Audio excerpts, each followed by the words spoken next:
El puerto de Montevideo estaba a reventar de gente. Todos querían recibir a sus héroes, los campeones de Colombes.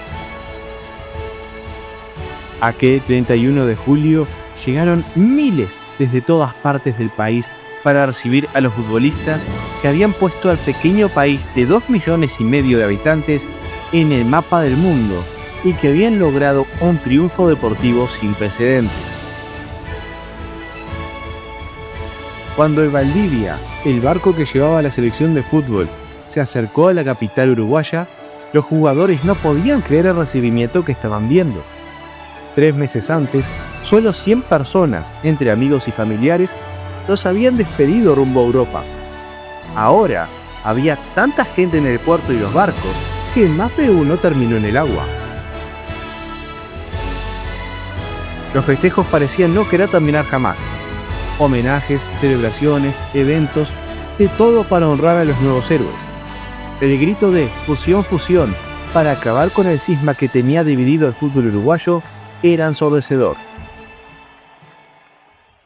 Pero no todos estaban tan animados, ni en Uruguay, ni del otro lado del Río de la Plata. En casa, la Federación Disidente, que se había separado de la AUF 2 años antes, veía como sus rivales políticos eran colmados de elogios, lo que dificultaba su oposición. Por otro lado, en Argentina tampoco había muchas ganas de festejar. En la interna de las distintas facciones del fútbol argentino, estaban seguros que de haber participado en el certamen olímpico, ellos se habrían colgado la medalla de oro y no sus vecinos. Ahí nació la idea de desafiar a los campeones olímpicos. La AUF recibió la propuesta de la AFA de realizar un partido en Montevideo y otro en Buenos Aires a modo de homenaje a los olímpicos a finales de septiembre, propuesta que la AUF aceptó, pero no de forma unánime.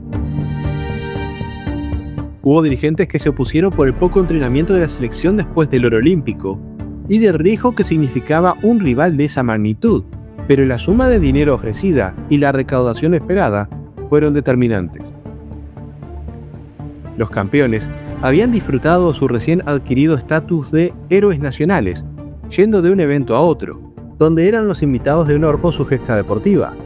Pero esto repercutió en su estado físico. Apenas tenían tiempo para entrenar. Una vez por semana, se reunían en un campo de Carrasco para entrenar y de a poco recuperar la condición deportiva que habían perdido en los últimos meses.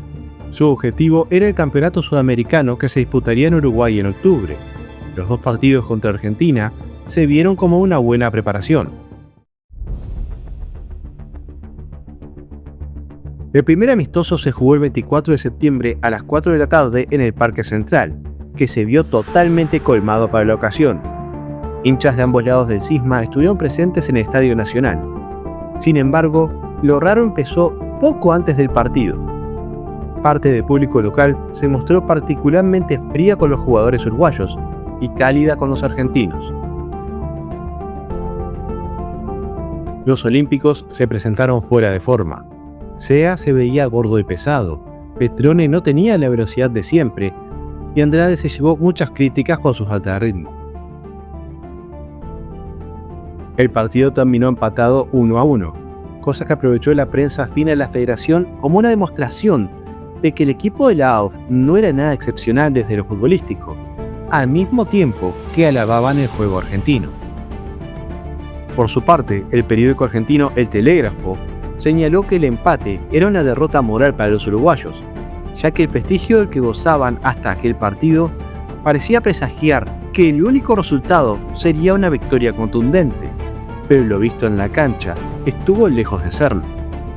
El resto de la prensa argentina se expresaba de forma similar. La revancha debía jugarse el 28 de septiembre en Cancha de Sportivo Barracas, pero ese día nada salió como estaba previsto. Toda la jornada estuvo marcada por una lluvia constante que no se detuvo en todo el día, variando su intensidad.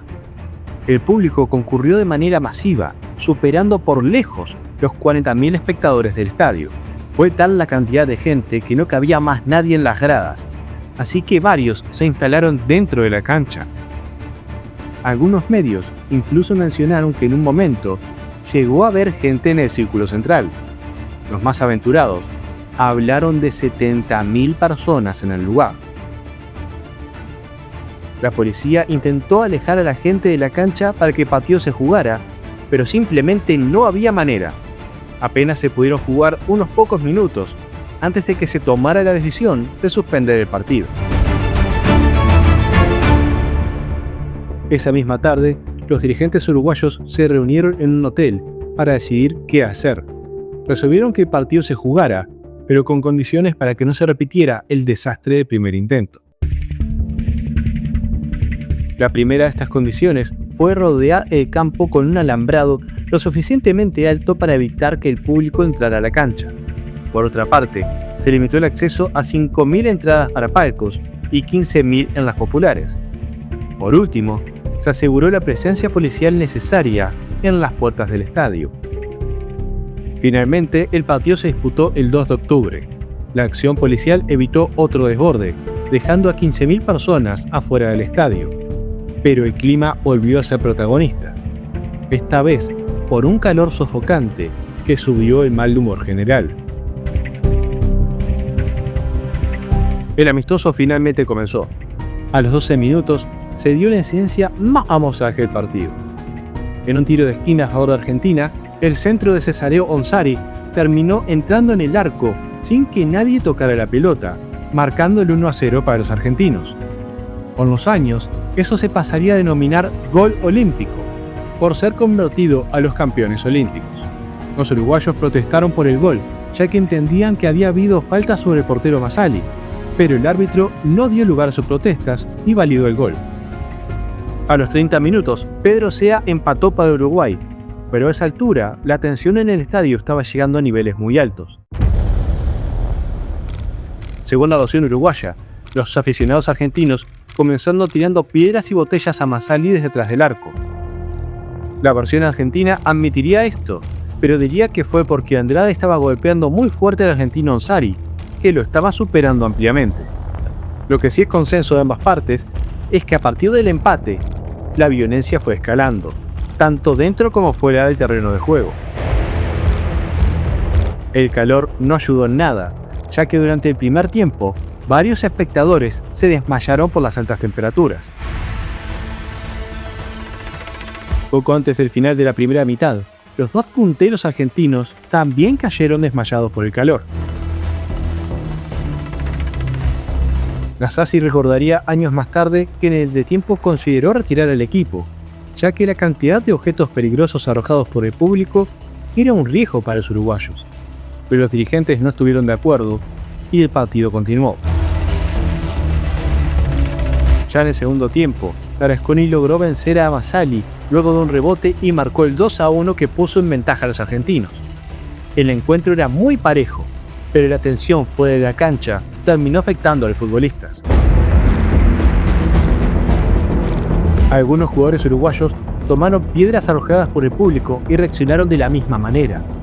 El partido ya no podía continuar. Héctor Scarone fue quien más afectado quedó por los hechos. No resultó herido, pero sí terminó muy alterado. Mientras se retiraba al vestuario con sus compañeros, noqueó a un hincha argentino y le dio una patada en la ingle a un policía, lo que le valió pasar una noche detenido en Buenos Aires.